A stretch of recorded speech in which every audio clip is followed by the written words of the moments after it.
Shri V Kalanidhi ji. Very much, sir. Sir, railway recruitment boards are recruiting some people every year, sir.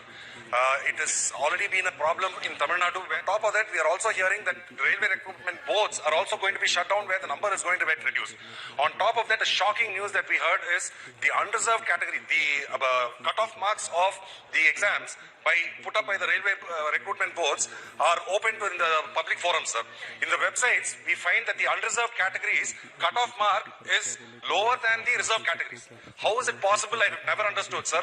This has been happening for the last 3 to 4 years. From the unreserved category cut-off marks are lower than OBC, SC, and even ST candidates, sir. So I have also taken it to the Minister of Railways and explained it to him, and he said that the matter has been looked into.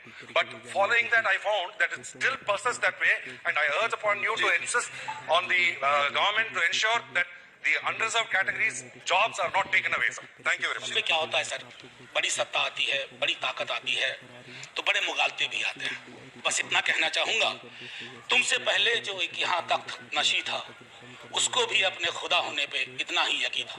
मेरा सिर्फ इतना आग्रह होगा sir कि कोई भी budget हो, उसका सीधा ताल्लुक दिखना चाहिए कि रोजगार की जो बेरोजगारी का आलम है सर, ये हमें डराता नहीं है। मान लीजिए प्रधानमंत्री जी बहुत लोकप्रिय हैं, लेकिन क्या बेरोजगारी हर व्यक्ति को नहीं परेशान कर रही है? हंगर इंडेक्स नहीं परेशान कर रहा, प्रेस फ्रीडम इंडेक्स नहीं परेशान कर रहा।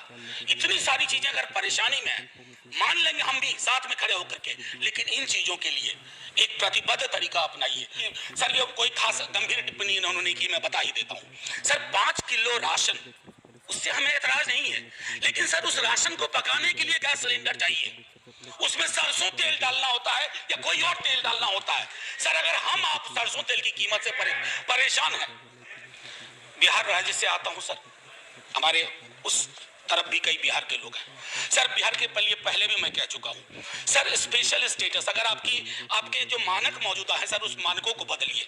बिहार की स्थिति बहुत खराब है सर, के लिए कोई चिंता नहीं, लोग धरना प्रदर्शन करते हैं, बात वही खत्म हो जाती है जाएगा। मैंने पिछली दफे भी कहा था, कंक्लूडिंग में मैं यही कहना चाहूंगा।